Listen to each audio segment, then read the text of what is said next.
Alors Julia, c'est une histoire qui commence en fait par des images atroces diffusées sur Snapchat. Ouais, mais bon, soyons clairs, hein, il est hors de question que je vous les montre, mais il va quand même falloir que je vous expose les faits. Alors ça s'est passé dans la nuit du 30 au 31 octobre à Frémay-Marlebach. Un jeune de 20 ans, poissonnier de profession, qui a déjà été embauché quelques jours en boucherie.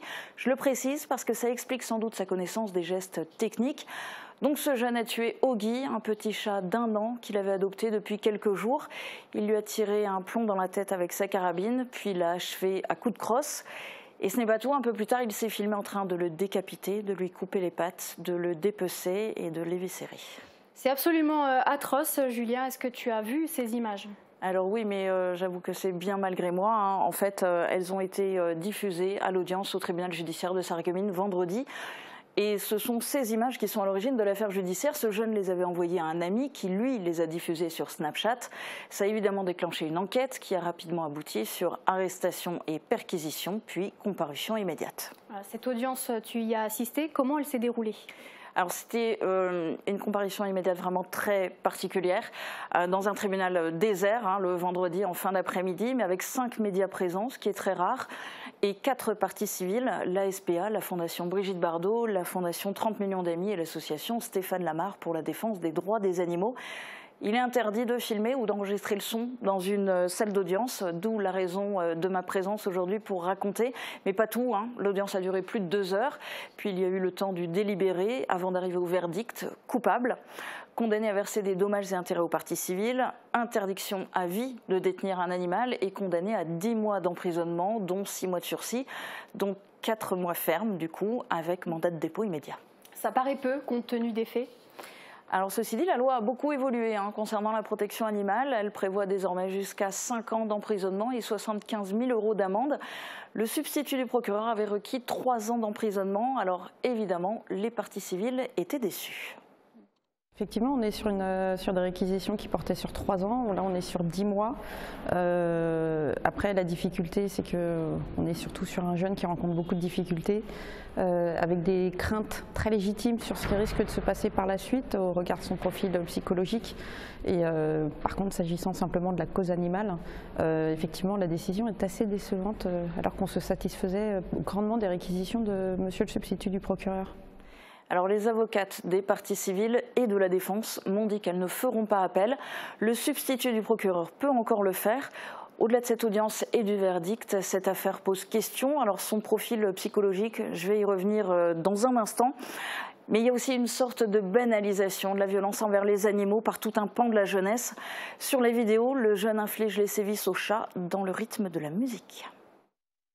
Il y a une tendance qui existait alors moins avant, ou en tout cas qui était moins visible, parce que ces jeunes-là en plus ont tendance à se mettre en scène via les réseaux sociaux. Donc il y a une forme d'inconscience totale, c'est-à-dire qu'il n'y a pas de la perception de faire quelque chose de mal. Sinon quand on fait quelque chose de mal, on le fait de façon cachée, on ne l'expose pas comme ça. Et c'est là où il y a un gros problème de décalage en fait, où ce jeune, après avoir fait ce qu'il a fait subir au chat Oggy, finalement il va taper dans son moteur de recherche chat décapité pour voir si ça fait du buzz. Et le problème, en fait, il devient vraiment à cet endroit-là. Et puis, d'après mes informations, il aurait été accueilli à la maison d'arrêt de Sarreguemines par des codétenus imitant des miaulements de chats. Le ministre de l'Intérieur, Gérald Darmanin, a publié un communiqué de presse le 28 octobre disant qu'en 5 ans, le nombre de faits de mauvais traitements, d'actes de cruauté ou de sévices graves sur animaux avait augmenté de 30% avec 12 000 infractions enregistrées en 2021. Ouais, je pense que la question qu'on se pose tous, c'est quel est l'état de son profil psychologique ? Alors, il admet avoir déjà tué 3 chats quand il avait 8 ans à coups de pierre et récemment avoir tué un pigeon. Il y a des phrases marquantes qui ont été prononcées au cours de l'audience. Alors, je vous en cite quelques-unes. Dans le témoignage écrit de sa mère, lu par la juge, elle rapporte une phrase que lui aurait dit son fils : « Si tu savais ce que j'ai dans la tête, tu m'internerais ». Durant l'audience, il faut savoir que ce jeune était particulièrement volubile. Il a répondu à toutes les questions, alors parfois de manière très détachée, parfois goguenard. Et puis voici un extrait du PV de garde à vue. Vous me demandez si ça m'a plu de le découper. Oui, oui, oui, ça a duré 1 heure. Je ne pensais pas que ça durait autant pour un chat. Au cours de l'audience, il a été comparé à Dahmer, en référence à la série basée sur l'histoire vraie du serial killer Jeffrey Dahmer. Il a aussi été comparé à Hannibal Lecter et à Dexter. L'avocate de la défense a elle-même demandé un suivi psychiatrique et la lecture de l'expertise réalisée par un psychiatre au cours de la garde à vue fait froid dans le dos. En voici quelques extraits. Calme, froid, distant, trouble grave de la personnalité dissociale, sadisme. Pas de dangerosité pour lui-même, mais une dangerosité importante en milieu libre. Je reste réservée sur la réadaptabilité du sujet. Pas de cure possible. D'accord. Malgré tout, il n'a pas été interné en service psychiatrique. Alors non, la psychiatre a estimé qu'il était apte à être jugé par le tribunal. Et puis finalement, quand on sait que de toute façon, 40% de la population carcérale en France relèverait plus de la psychiatrie.